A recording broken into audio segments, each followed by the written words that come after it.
All right, so we're gonna do two things here today. We're gonna start out on this Homelite. Uh, I sharpened up a chain, and I'm finding that as I get, I don't know if I want to say better, but as I get my chains faster, I'm running into a situation where the raker depth is too deep, basically. So I'm at a situation now where a 25 thou raker seems a little deep. So it's a fresh chain. I sharpened the snot out of it so that I could get the raker up to 20 thou. We're gonna go out here real quick. We're gonna take a quick test hit and see how she feels. And then probably gonna have to make an adjustment. Probably take it down to about 22 or 23 and make another test hit. I think it's gonna be about 22, 23 thousandths is where I'm gonna want it. But I want to start out at 20 just to make sure, you know? So let's get this guy fired up, go out here and make a quick test hit. Alrighty.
That's what our chips look like. That's cherry. It was just cut down, but it was a dead tree for several years. So still a little greenness to it, but not completely dry. Now, my opinion here is that I should just leave it right there. I actually think I should just not touch it. I did take it up to an 8-pin, so the last time you've seen it was on a 7-pin, and of course that's a shorter bar. I took the dogs off, you know, all that stuff. Dogs aren't even needed, especially not for this situation. So yeah, I think I'm just gonna leave it as is. I'm not gonna touch nothing. She's hungry as a son of a gun still, even with a 20 thou raker. So cleaned up a lot of the chatter though, but it's still really hungry, pulls really hard, and she might actually prefer an 18 thousandth raker, which tells me that I should stick with C83 chain or as my new chains, I think, because, well, whenever I'm sharpening like this, I should say. Simply because they come with, you know, from the factory, they're pretty much at 18 thou. And I had to sharpen most of this tooth away. Look at it.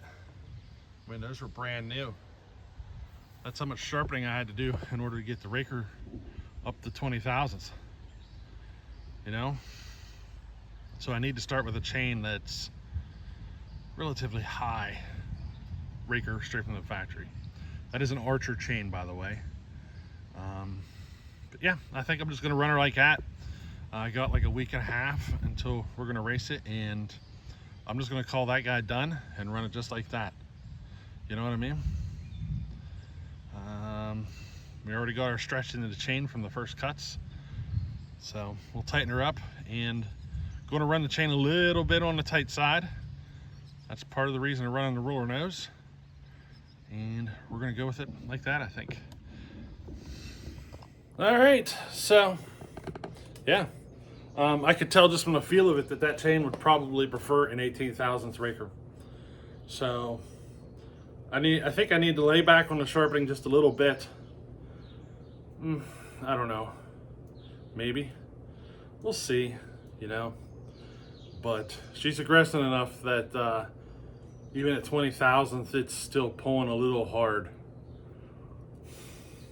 You know, it is what it is. We'll figure it out in time, though.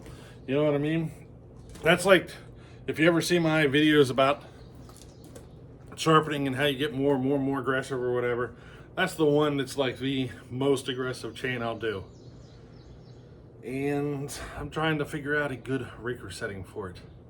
And 20 is still a little bit on the deep side, it seems. So yeah, 18. We'll probably try an 18 here, an 18 thousandths raker here soon, you know. But the other thing on the agenda is this Holtzfforma 395. I'm gonna start pulling this guy apart today and look at it and see what kind of put work I might want to do to it. I don't plan on doing a whole lot, but you never know until you tear them apart, you know what I mean? So that's what I'm getting ready to do right now. I'll bring you back in. All right, I got the top end off and got some numbers for you. So without the base gasket, we're sitting at 30 thousandths of squish. And the exhaust is at 99, transfer is at 121, and the intake is at 78. I'm gonna make some small adjustments to those numbers, but because I've only got like, what is it, like 4 days? Say 5 days. We'll say 5 days to have this all ready. If I want to take it to the races, I don't think I'm going to go, I don't think I'm going to do any machine work at this time. So probably not going to be the final rendition of this saw, but I'm going to make a couple of small adjustments to these numbers, do a little grinding and clean some things up. And then, then we're going to slap her together and see what it does. Going to run it with a 20-inch bar, and I'm going to try to push those RPM a little bit more than factory. So let's see what happens.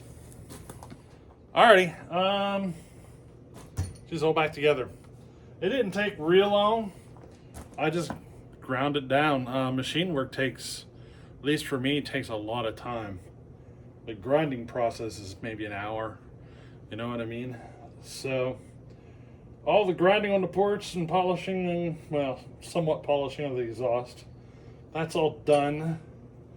I went ahead and put it up to an 8-pin sprocket, and I'm going to hang it up for today. So this will probably be the end of the video. I still got to do the muffler work. Once the muffler's done, I'll be able to put her together, fire it up, and see what happens. I did go a little bit further on my numbers than I was originally thinking. That's because I plan on doing a little machine work to it later. So, you know, so the numbers are just a little bit further than what I plan on them being in the end. It's just once I do the machine work that I want to do, it should put the numbers exactly where I want them. So the number's going to be a little high. We'll see how she runs. Probably not going to be, you know, this perfect screaming machine just yet. We're going to have to get in there and do some machining. But for now, you know, we're going to send it like this. Yeah. So, hey, I hope you enjoyed this little video. Stick around. We'll do a dedicated video to this guy when it's first starting, firing it up and all that stuff. You know what I mean? I didn't do anything too drastic, except I did screw up one thing. We'll get into that in the video. I had to do a little fudging to fix it, you know? So, hey, if it doesn't work out, then we just put another top end on it. That's why we buy these Holtzfformas. Easy to get parts, and they're not super expensive. You know what I mean? It is a finger port build, and the screw up was that I went to lay the finger port in there and I sent the thing to a freaking wrong transfer. Well, it's not really technically a finger port. It's a bridge port setup. And yeah, you run it to the intake side, and I don't know why, but I laid it out on the exhaust side. So technically it's going to have bridge ports on both the exhaust side and the intake side, but I kind of finagled it, so it should work. We're going to find out. Hopefully it does. I might need to do some machine work though, because the numbers are a little bit further than what I think it's going to take for it to run really well, if you know what I mean. So, alrighty, later.